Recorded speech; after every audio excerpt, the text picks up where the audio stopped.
说我们老司机呀，平时开车开得溜，我们以后不开车了，我考个飞机证以后出门就开无人机。哦，你想象一下，那个无人机这样把我们俩挂着，然后直接开出来视频。我们俩是违禁品，挂着。对，进去看看，走。走。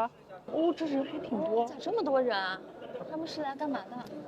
全部来学习的。能不能给我们介绍一下无人机？好的。哎，现在无人机行业这么火爆吗？对呀，这个肯定好找工作。他们是干嘛的？他们这是明天要搞一个无人机的一个组装调试的一个。自己组装？对，自己组装。哦，他们是学习的是吧？他们是要参赛的选手。那你给我介绍一下，就是我能学的，就是好上手的。这么大。训练机定制的，起飞承重是150公斤。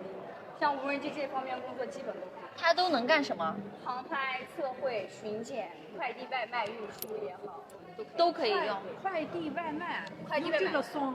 是的，目前新疆是还没有，北京有了，咱们。那它是直接飞到家里去？它是有一个地方，就是可以降落的。哦，专门有一个那种起降平台。对对对，它是有降落点。哎，那我想学这个，我学这个，那我1个月能不能学会啊？1个月25天。25天就是理论、模拟器、实操，所有的加起来。可以啊，那我们学一个，这个那就等于是我学完它，我也好就业嘛，我可以找一个工作再就业。有推荐就业，新疆这边测绘、巡检、植保、调运、清洗的，那外墙清洗的都有推荐。你们这可以推荐？我们就是在新疆首个搞那个清洗。这个是中型的垂直起降固定翼，它是这个旋翼机和这个固定翼的一个。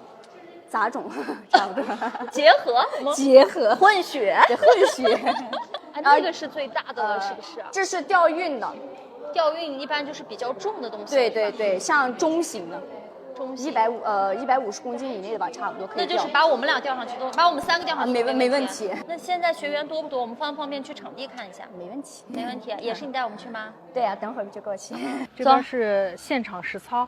我们能不能这样子试一下，能把我们俩挂上？你好，学这个有没有年龄限制？16到60岁。16到60岁。哎，那这样子看来，我妈或我爸他们是不是正闯年纪，可以再就业？美女，这个电脑是啥？实时观察它的那个一个考试系统，就可以观察我的飞机的一个到底有没有挂，都是靠这个来考试，就跟我们考驾照一样。哦，那他现在就属于在考试还是在训练？在考试。我们现在，因为我们马上开始考试了嘛，先把考试系统拿出来，让学员比一个模拟测试。哦，我们现在能不能试飞一下？现在，双手大拇指放上来，其他都不用管，只要拿个空就行了。这飞机多少钱？外面卖的话1万多。那他如果掉地下了？你赔得起有事有我们在，拿主控。哦，对对对，就相当于学那个驾照，旁边教练可以踩刹车是一个道理，对吧？对的。哎呀，那还怕啥？这现在是我开的啊。现在是你，它会飘，你控一下。哦，那这样子看来的话，就是有手就真的可以啊。对，其实不是很难。对对对，我这个往后拉。哦，再回来是吧？对。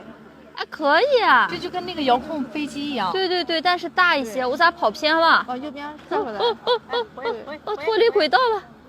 哎，他们还给你拴了根绳。哎，这个真的是有手有眼有脑就可以，问题不大。这样子左右移动，我现在有信心了。走，交钱。走。